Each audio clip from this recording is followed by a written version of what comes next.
കഷ്ടമേറ്റവൻ നിന്റെ കഷ്ടതയിൽ കടത്തിവിടുമ്പോൾ അവന്റെ ചിന്ത കഷ്ടതയിലൂടെ നീ കടന്നു പോകുമ്പോൾ, നിന്നയിലൂടെ നീ കടന്നു പോകുമ്പോൾ അവൻ സഹിച്ചതൊക്കെ നീ സഹിച്ചു.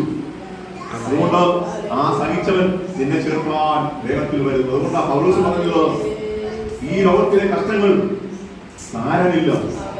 ഒരു നേരത്തേക്കുള്ള നിങ്ങളുടെ ലഘുവായ കഷ്ടം അത്യന്തം അനവധി തേജസ്സിലേക്ക് നിങ്ങളെ നടത്തുന്നത് കൊണ്ട് ഈ കഷ്ടം സാരമില്ലെന്ന് എഴുതുക.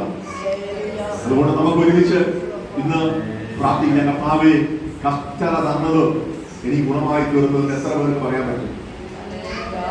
കഷ്ടത വന്നത് എനിക്ക് ഗുണമായി തീർന്നു. എന്നാന്നറിയാമോ? അവന്റെ ചട്ടങ്ങൾ പഠിക്കാൻ എന്നെ സഹായിച്ചു. ചട്ടം എന്താണെന്ന് പഠിക്കാൻ സഹായിച്ചു. ഞാൻ പറയട്ടെ, കൂട്ടിൽ കിടക്കുന്ന ഒരു കാട്ടുമൃഗം, ഒരു ആന, അല്ലെങ്കിൽ ഒരു പക്ഷി, അല്ലെങ്കിൽ തത്ത, അല്ലെങ്കിൽ ഒരു മൈന, ഇതേതെങ്കിലും നമ്മുടെ കൂട്ടിൽ വന്നു കഴിഞ്ഞാൽ ഇതിന് സ്വാതന്ത്ര്യമില്ല, അല്ലേ?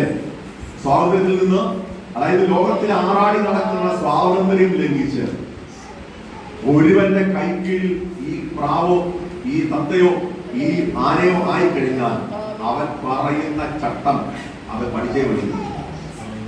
തത്ത പറയാം, ഞാൻ കാട്ടിൽ നടന്നപ്പോൾ ഞാൻ സംസാരിച്ചിട്ടില്ല, എനിക്കൊരു സംസാരം ഉണ്ടായിരുന്നു. ആ സംസാരം ഞാനിങ്ങനെ കീ എന്ന് പറഞ്ഞുകൊണ്ട് നടന്ന സംസാരമാണ്. പക്ഷേ ചട്ടം പഠിപ്പിക്കുന്നവന്റെ മുമ്പിൽ വന്നപ്പോൾ അവന്റെ ഭാഷ പഠിക്കാൻ ഈ തത്ത നിർബന്ധിതയായി, അല്ലെ? അല്ലെങ്കിൽ ഒരു മൈന, സംസാരിക്കുന്ന മൃഗങ്ങൾ അവരൊക്കെ. അപ്പൊ ഇത് മനുഷ്യന്റെ കൈ കിട്ടിയപ്പോൾ മനുഷ്യൻ ഇതിനെ ചട്ടം പഠിപ്പിച്ചു.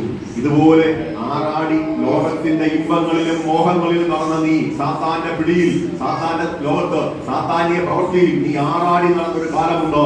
എന്നാൽ ക്രിസ്തുവാകുന്ന അവന്റെ ആ ന്യായപ്രമാണത്തിലേക്ക് നീ വന്നു കഴിഞ്ഞപ്പോൾ, ഇങ്ങനെയാണ് പൗലോസ് പറഞ്ഞത്, ക്രിസ്തുവിന്റെ ന്യായപ്രമാണം നിവർത്തിക്കുന്നു.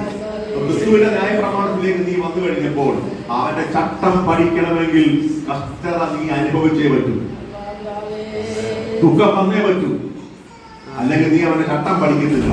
ചട്ടം പഠിച്ചാലേ നീ ഇവിടുന്ന് ചട്ടം പഠിച്ച് പാസ്സായാലേ സ്വർഗത്തിൽ നിനക്ക് ഒരുക്കിയിരിക്കുന്ന സീറ്റ് ലഭിക്കും.